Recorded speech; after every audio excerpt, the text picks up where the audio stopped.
Friends, आज के बाजार का हाल और बाजार के अंदर आज बाजार की बात करें तो बाजार के अंदर जो भी हमारे एनालिसिस थे आज उनको आज हमारी भारत सरकार की खबर ले उड़ी। बाजार को सुबह से बाजार खुलने के समय से ही जो है इस बात का आभास था। बाजार के अगर पैटर्न को देखें कि आज एजीआर शुल्क के अंदर रिलीफ मिल सकता है और देखिएगा गवर्नमेंट ऑफ इंडिया ने एजीआर शुल्क के अंदर जो एजीआर के जो रेवेन्यूज़ जो गवर्नमेंट को मिलने थे उसमें 4 साल का मोरेटोरियम दे दिया। और 4 साल का ये मोरेटोरियम मिलते के साथ देखिएगा बाजार ने तो पंख लगा ही लेने थे, क्योंकि एक बहुत बढ़िया सेंटीमेंट जो है इन्वेस्टमेंट के नज़रिए से जो है सरकार की तरफ से बनता हुआ नज़र आया। बैंकों को रिलीफ नज़र आया और इसके साथ साथ भारतीय एयरटेल जैसी कंपनीज के लिए इन्वेस्टमेंट की और अपॉर्चुनिटीज़ बढ़ती हुई नजर आई। और इसके साथ साथ जो नए इन्वेस्टर्स हैं वो भी टेलीकॉम के अंदर निवेश कर सकते हैं। इसका मतलब भारत सरकार ने जो सहारा दिया वो कुल मिलाकर सभी सेक्टर्स के लिए जो है विन विन सिचुएशन था। और भारत सरकार ने भी ये कहा कि देखिएगा कि अगर इन्वेस्टमेंट आएगी तो हम एम्प्लॉयमेंट भी जनरेट कर पाएंगे। तो गवर्नमेंट का जो पूरा फोकस है वो वास्तव में आप देखिएगा जिस तरीके से क्रेन एनर्जी से रिलेटेड जो टैक्स विवाद था, वोडाफोन से रिलेटेड जो टैक्स विवाद था, उसमें गवर्नमेंट ने जो है इंडस्ट्री के बारे में सोचा। अब आज फिर इंडस्ट्री के बारे में सोचा तो बाजार ने इसको आज हाथों हाथ लिया। और हालांकि हमने उम्मीद नहीं की थी कि आज इस तरीके से बाजार चलेगा, तो उस उम्मीद के परे आज बाजार ने जो है अपना रिस्पॉन्स दिया। और सबसे खास बात यह कि 17,500 के ऊपर बाजार बंद होने में कामयाब रहा। तो एक टेक्निकली काफ़ी साउंड आपको क्लोजिंग नज़र आएगी, लेकिन अब इस न्यूज़ का असर कल भी फॉलो अप बाइंग के रूप में होता है या नहीं होता ये तो कल आने वाला समय जो है बताएगा।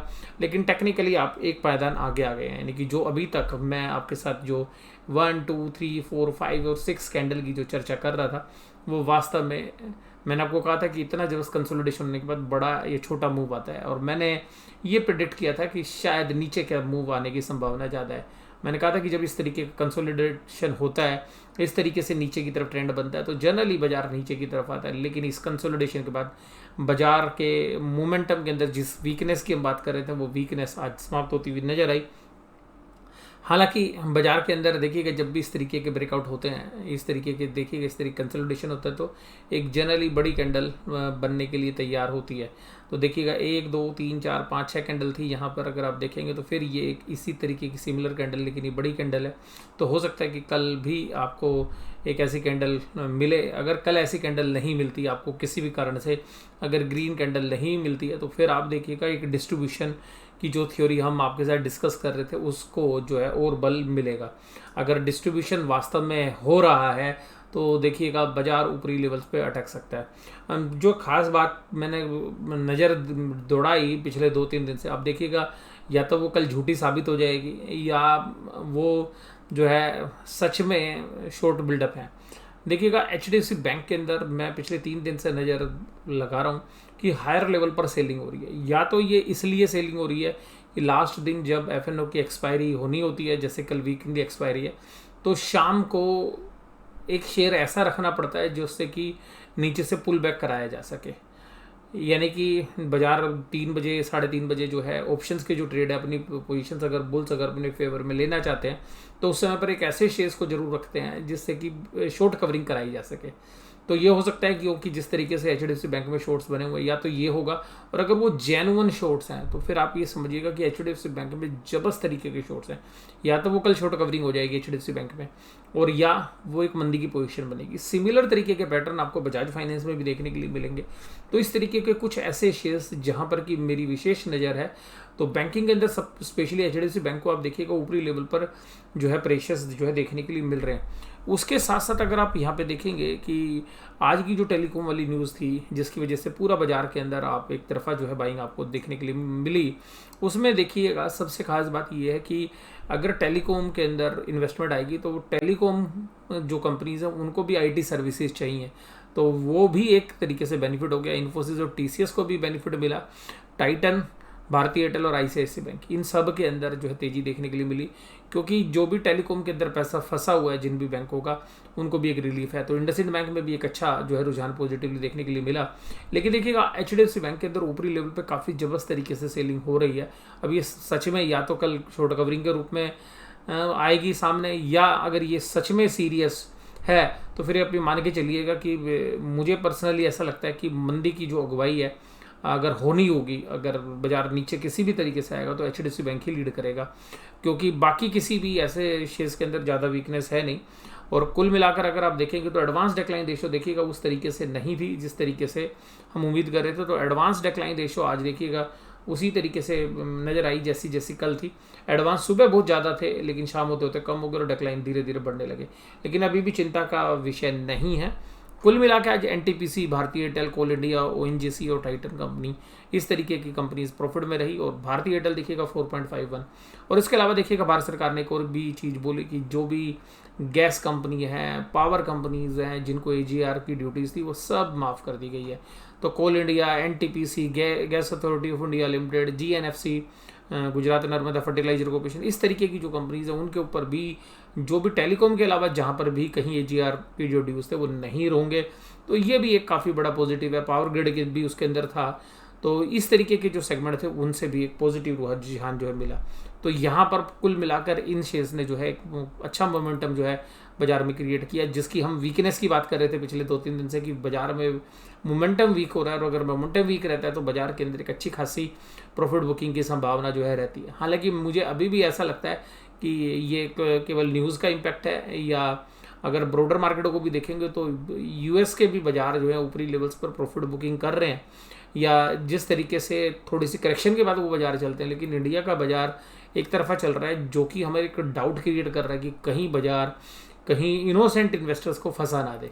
ये जो है सबसे ज़्यादा जो है चिंता का विषय है, जो सबसे खास बात है।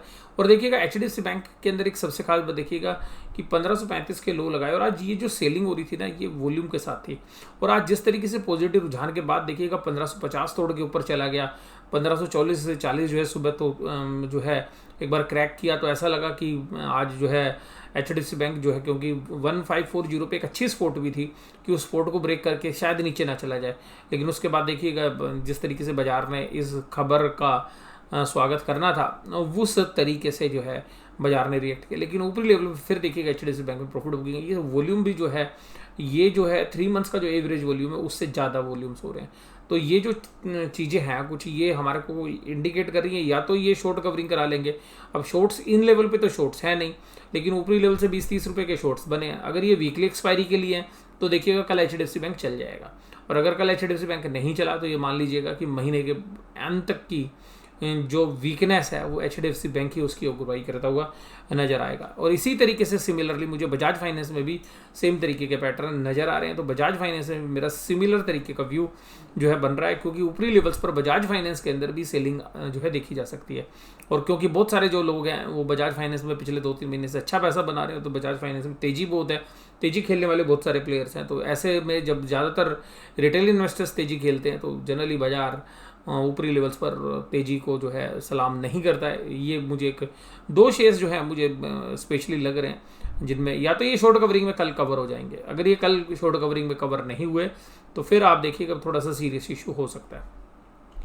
उसके बाद देखिएगा निफ्टी बैंक 36852, ये जो है ये देखिएगा यहाँ पर ये आभास हो गया था बाजार को और 2 बजे कि भाई साहब ये जो न्यूज़ है ये जो है आनी ही आनी है, और इस समय पर देखिएगा बाजार ने पहले ही रिएक्ट कर दिया।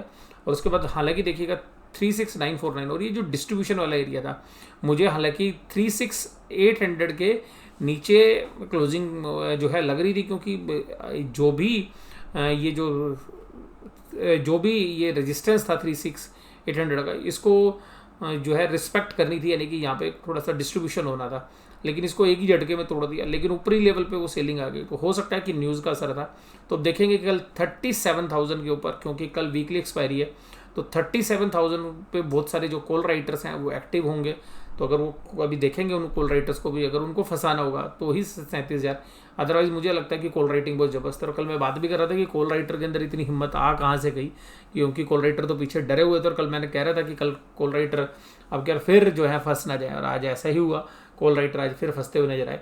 हालांकि देखिएगा निफ्टी बैंक जो है एक रेजिस्टेंस के ऊपर जो है आके क्लोज दिया है, तो यहाँ पे पहले भी रेजिस्टेंस दिया है 1 2 3, अगर आप देखेंगे 4, तो अगर ये जो है उसने रिस्पेक्ट यहीं तो कर लिया, क्योंकि ये रेजिस्टेंस यहाँ पे पहले भी एक बार क्लोजिंग हो चुकी है 36,800 के ऊपर। लेकिन फिर उस दिन जो है 37,000 ओपनिंग सेशन मारा था, फिर बाजार नीचे आ गया था। तो देखते हैं कि कल उसी तरीके के ट्रेंड रहते हैं या क्योंकि ये कंसोलिडेशन रेंज जो है 36,000 के बाद जो है 36 से 37,000 की रेंज में बाजार अपने ऊपर वाले ट्रेंड में आ चुका है। तो ये देखते हैं कि कल किस तरीके से, कल वीकली एक्सपायरी है पर वोलेटिलिटी की संभावना मुझे काफ़ी है, ऊपर नीचे दोनों तरफ जो है मूव कराते हैं बाजार के अंदर जो भी एक्सपायरी वाले सेशन होते हैं। उसका मेन रीज़न ये होता है कि ऑप्शन जो है 50-50 100 रुपये की होती है इन द मनी। तो बड़े प्लेयर क्या होते हैं, बड़े मूव के लिए खेलते हैं कि चलिए या तो 50-200 रुपये हो जाएंगे या 50 रुपये चले जाएंगे। तो इस तरीके की जो मूव्स होते हैं वो जनरली लास्ट दिन जो है इन द मनी के अंदर जो ऑप्शंस बाय और सेलर जो है वो काफ़ी एक्टिव रहते हैं। तो ये एक रीज़न हो सकता है। तो इसके बाद अगर हम बात करें कि आज क्या चला, तो आज देखिएगा एसबीआई के अंदर बहुत सारे ब्रोकरेजेस ने आज मैसेजेस भी दिए थे कि 440 441 के टारगेट दिए थे, और एसबीआई बहुत दिनों तक जो है कंसोलिडेट कर रहा था। तो आज बहुत दिनों बाद यहाँ पे आया, लेकिन ये ध्यान रखिएगा यहाँ पे एक डिस्ट्रीब्यूशन आएगा, क्योंकि जब पिछले क्वार्टर रिजल्ट्स आए थे तो 450 पर बहुत सारे लोग जो हैं वहाँ पे फंसे हुए हैं। तो जैसे ही इन प्राइजेस के आसपास आएगा तो 450 के पास एसबीआई में सेलिंग शुरू हो सकती है। तो मुझे ऐसा लगता है कि 450 के आसपास या इन प्राइजेस के ऊपर भी, क्योंकि आज तो न्यूज़ इम्पैक्ट था, तो यहाँ पर जो प्लेयर्स फंसे हुए हैं वो सेलिंग करने के लिए आ सकते हैं। सिमिलरली आईसीआईसीआई बैंक तो ठीक है, ओके है, इसमें कोई दिक्कत नहीं है। इंडसइंड बैंक देखिएगा न्यूज़ का इम्पैक्ट था, क्योंकि जिस तरीके की न्यूज़ आई और जिस तरीके से अगर टेलीकॉम में अगर ड्यूज़ में गवर्नमेंट रिलीफ दे रही है तो बैंकों के लिए काफ़ी बड़ा रिलीफ, और इंडसइंड बैंक का काफ़ी एक्सपोजर जो है टेलीकॉम कंपनीज़ में। इसके अलावा देखिएगा एचडीएफसी बैंक और एक्सिस बैंक नेगेटिव में बंद हुए, और कुल मिला के देखिएगा पीएनबी 2%, एसबीआई, आरबीएल, बंधन, और देखिएगा आरबीएल अब 181 रुपये पे आ गया। ये एक ऐसा एरिया है जहाँ पर इसने पहले भी कंसोलिडेशन किया।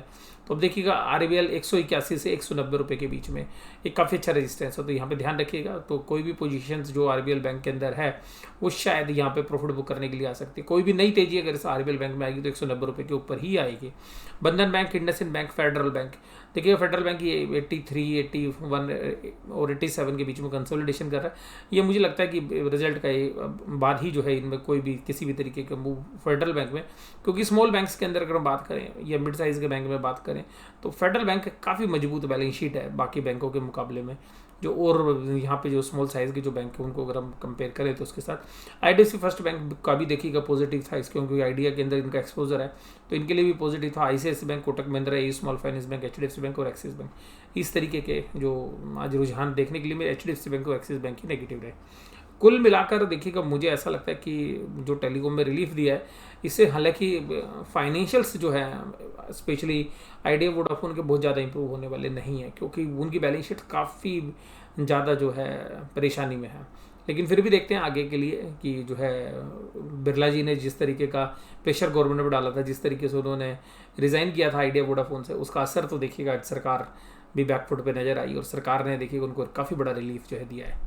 इसके साथ साथ आप देखिएगा 15 सितंबर के अंदर आज 232 करोड़ की बाइंग एफआईज ने की और उधर डीआईज ने बाइंग की, तो दोनों की बाइंग की वजह से आज बाजार आपको ऊपर जाते हुए नजर आया। इसके साथ देखिएगा इंडेक्स के अंदर 170 करोड़ की बाइंग जो है एफआईज की तरफ से मिली है, तो इंडेक्स में भी बाइंग है।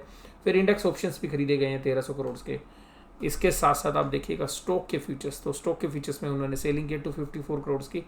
तो यहाँ पे स्टॉक फ्यूचर्स में लगातार सेलिंग कर रहे हैं। तो मुझे पर्सनली ऐसा लग रहा है कि जो ये सेलिंग है शायद महीने के अंत में ये जो शेयर्स अभी खरीद रहे हैं इनको ये ऑफलोड करते हुए नजर आएंगे।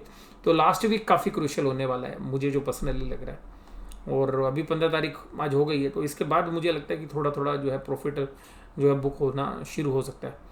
और आज की निफ्टी की ऑप्शंस अगर हम देखें तो पुट कॉल रेशियोज में 1.32 तो कंफर्टेबल है। बैंक निफ्टी में हालांकि पुट कॉल रेशियो थोड़ी नीचे की तरफ आ गई है, तो ये हो सकता है कि एक थोड़ा पुल बैक दे, हो सकता है कि कल अटैम्प्ट भी करने की कोशिश करें 37,000 बाजार, क्योंकि पुट कॉल रेशियो काफ़ी जो है रिलीफ दे रही है। यहाँ पे देखिएगा 17,500 पे, मैं कल तक बोल रहा था 17,300 17,400 के बीच में बाजार, 17,300 अगर टूटेगा तो 17,100 तक भी जा सकता है। लेकिन आज देखिएगा टेलीकॉम की न्यूज़ ने पूरा ही गेम बदल दिया है।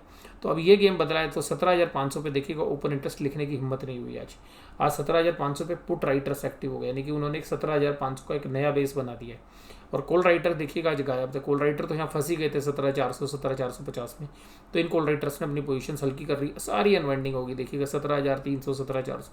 तो इन्होंने तो देखिए घुटने टेक दिए आज जो मंदी करने वाले कॉल्स वाले थे। और कुल मिला के ऑप्शन जो अब लिखी गई हैं कल के लिए मैं स्पेशली बात करूं तो 17,650 पर 30,000 कॉन्ट्रैक्ट लिखे हैं, 17,600 पे 22,000 कॉन्ट्रैक्ट लिखे हैं। तो ये एक अपर रेंज जो है कल के लिए स्थापित करने की कोशिश की है जो है सौदे अगर देखें। लेकिन पुट राइटिंग देखिएगा 1,03,000 कॉन्ट्रैक्ट लिखे गए 17,500 पे और 27,000 रुपये की जो है लास्ट ट्रेडेड प्राइस था। तो कुल मिलाकर ये जो चीज़ें हैं ये तो बता रही हैं कि देखिए 17,500 एक बेस बन गया, लेकिन बाजार में कुछ भी नहीं कहा जा सकता क्योंकि बाजार ओवरबोट है। और मुझे पर्सनली ऐसा लगता है कि ये जो बड़े प्लेयर्स हैं इतने स्मार्ट हैं, ये एफएनओ में अपने सौदे बना लेते हैं और हमें कभी भनक भी नहीं होगी, एकदम ये बाजार के अंदर सेलिंग शुरू कर देंगे। तो मुझे इस बात का डर सबसे ज़्यादा है इस समय पर कि कभी भी बड़े प्लेयर सेलिंग शुरू ना कर दे, और क्योंकि जो सेलिंग होगी वो लगातार 150, 200, 250 पॉइंट, इवन 300 पॉइंट तक भी निफ्टी को जिस दिन भी खींचेगी वो खींच सकती है। और बाजार हमेशा नई ऊंचाइयों की तरफ टेस्ट करता जा रहा है। और वो बड़े प्लेयर्स तो क्या रहता है कि जो है सेलिंग एफएनओ में करते रहते हैं और एफएनओ पोजीशन बनाते हैं, और यहाँ पे माल खरीदने के बाद उनको तो पता है कि एफएनओ में किस तरीके से हेजिंग करनी है, जो जनरली रिटेल इन्वेस्टर्स को बहुत कम पता है। तो मुझे वैल्यूएशंस वाइज भी स्ट्रेच लग रहे हैं बाजार, रिजल्ट भी आना है। मुझे पर्सनली ऐसा लग रहा है कि बाजार के अंदर प्रॉफिट जो भी है उसको एक बार बांध लेना चाहिए और इंतजार करना चाहिए क्वार्टरली रिजल्ट्स का। भाई सब रिजल्ट देखेंगे उसके बाद हो सकता है कि ज़्यादा अच्छी क्लैरिटी के साथ आपको ज़्यादा अच्छे मौके जो है बाजार के अंदर मिल सकते हैं। मैं ये नहीं कह रहा हूँ कि शॉर्ट्स पोजीशन बिल्डअप करनी है, बट इस तरीके के बाजार में ये जरूर है कि जो वैल्यूएशन स्ट्रेच है वहाँ पर आपके पास रिटर्न के मौके कितने हैं, रिटर्न्स कितनी कमा सकते हो आप। तो रिटर्न्स के चांसेस के सामने आपका जो रिस्क है वो कितना है, यानी कि रिस्क रिवार्ड जो है मुझे नहीं लगता कि अभी फेवर में है मोस्टली स्टॉक्स के अंदर। और आप देखिएगा इंडेक्स के अंदर भी जो शेयर्स वीक थे उन सब के अंदर तेजी जो है करा दी गई है बाजार के अंदर, अदर देन आईटीसी। और जैसे एनटीपीसी भी एक अंडर वैल्यूड शेयर था तो उसमें भी एक अच्छा बाउंस आज देखने के लिए मिल गया। और बैंक निफ्टी के अंदर भी देखिएगा तो बैंक निफ्टी में फिर भी देखिएगा 36,900 में थोड़ा लिखने की हिम्मत कॉल राइटर कर रहे हैं, लेकिन 36,900 में पुट भी 20,000 लिखी है। तो देखिएगा बाजार जिस दिन तेज होता है ना उस दिन पुट राइटर एग्रेसिव हो जाते हैं। तो पुट राइटर आज बड़े जबरदस्त एग्रेसिव थे, कॉल राइटर का एग्रेशन आज खत्म हो गया। और 37,000 पे देखिएगा 19,000 कॉन्ट्रैक्ट लिखे गए, 86,000 कॉन्ट्रैक्ट है। तो और 86,000 कॉन्ट्रैक्ट, हालांकि 37,000 के ऊपर लिखा गया अमाउंट कल की डेट का सबसे बड़ा ओपन इंटरेस्ट है 37,000 पे, पुट और कॉल दोनों में मिला के। तो अगर पुट में देखेंगे तो 36,500 है। तो हो सकता है कि कल आपको बाजार इस रेंज के अंदर काम करता हुआ नजर आए, 37,000, 36,500। 37,000 अगर तोड़ के बाजार रुक गया तो ध्यान रखना कि जितने भी कॉल राइटर हैं ये ट्रैप हो सकते हैं। बट मुझे लगता नहीं, क्योंकि 86,000 के जो राइटर्स हैं ये काफ़ी बड़ी पोजीशन रखे हैं। और क्योंकि बैंकों में एक दो बैंकों में जो है ये ऊपर से माल ऑफलोड कर सकते हैं। निफ्टी में जो है कॉल राइटर ज़्यादा कुछ नहीं कर पाते हैं, बैंक निफ्टी में कर सकते हैं। लेकिन ऐसा भी होता है कि जब निफ्टी ब्रेकआउट करता है तो अगले दिन बैंक निफ्टी ब्रेकआउट करता है। अभी 2-3 बार ऐसा इंसिडेंस हो चुका है। तो देखते हैं कि कल या तो बैंक निफ्टी भी ब्रेकआउट करेगा या ऊपर से एक अच्छा खासा रेजिस्टेंस जो है फील करना चाहिए, क्योंकि कल वीकली एक्सपायरी है, वोलेटिलिटी जो है दोनों साइड में जो है देखने के लिए मिल सकती है। और बाजार के अंदर क्योंकि लास्ट दिन है एक्सपायरी का, और ऑप्शंस के प्रीमियम आप देखिएगा कितने 30 रुपये हैं इन द मनी में, सॉरी 30 रुपये हैं। 37,000 की जो कॉल है उसमें देखिएगा 65 रुपये है, सॉरी, और ये 108 रुपये हैं। तो यहाँ पे क्या है, 65 रुपये के सामने आप 37,000 रुपये, और पुट के अंदर आप देखेंगे तो 37,000 की पुट में 197। और जब सुबह खुले, मान लीजिएगा न्यूट्रल बाजार खुलेंगे तो इस 37,000 के अंदर तो 100 रुपये तो आपको देखिएगा इंट्रेंसिंग वैल्यू ही नज़र आ रही है। और इंट्रेंसिंग वैल्यू भी देखिएगा 150 रुपये की तो इंट्रेंसिंग वैल्यू ही है इसके अंदर 37,000 की पुट में। तो क्या आपको बिल्कुल सेम वैल्यू पर चीज़ मिल रही है। तो 50 रुपये 60 रुपये के अंदर इंदा मनी कॉल और इंदा मनी पुट जो है मिल जाती है।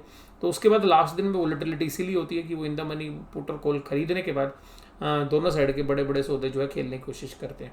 तो एक तो ये तबका है जो बायर का है, और सेलर जो है जिनके पास भरपूर मात्रा में माल है, जिनको पता है कि बाजार को कहाँ पे क्लोज करना है, तो वो एब्सोल्यूट नंबर के आसपास जबरदस्त कॉल राइटिंग या पुट राइटिंग करते हैं। तो 37,000 एक ऐसी पॉइंट है जो एब्सोल्यूट नंबर है। तो शायद मुझे लगता है कि 37,000 की ये जो 65 रुपये की उन्होंने आज पुट बेची है, तो ये 65 रुपये, 37,000 65 रुपये तक तो ये वैसे ही सेफ है। तो 37,065 के बाद अगर बाजार कुछ जाएगा 37,100 के बाद, तो देखिएगा वो टेंशन में आएंगे। जब तक 37,000 है तो वो ऊपर से उठा उठा के माल जो है फेंकते रहेंगे, तो जिसकी वजह से वो 37,000 को प्रोटेक्ट करने की कोशिश करेंगे। और पुट के जो राइटर्स हैं उन्होंने देखिएगा सबसे ज़्यादा ओपन इंटरेस्ट है वो 36,500 पे 71,000 कॉन्ट्रैक्ट। और यहाँ पे देखिएगा ओपन इंटरेस्ट भी हर लेवल पे जो है राइट हुआ है 36,800 700। तो यहाँ पे सारे लोग जैसे नीचे की तरफ बाजार आएगा तो वो खरीदने की तरफ दौड़ेंगे, क्योंकि उन्होंने जो पुट राइटिंग की है उसको वो प्रोटेक्ट करेंगे। तो दोनों तरफ से जो है कल एक अच्छी गहमा गहमी जो है हमें देखने के लिए मिल सकती है बैंक निफ्टी के अंदर स्पेशली। तो इस पूरी चर्चा को जो है यहीं पे समाप्त करते हैं। वीडियो देखने के लिए धन्यवाद। Thank you very much.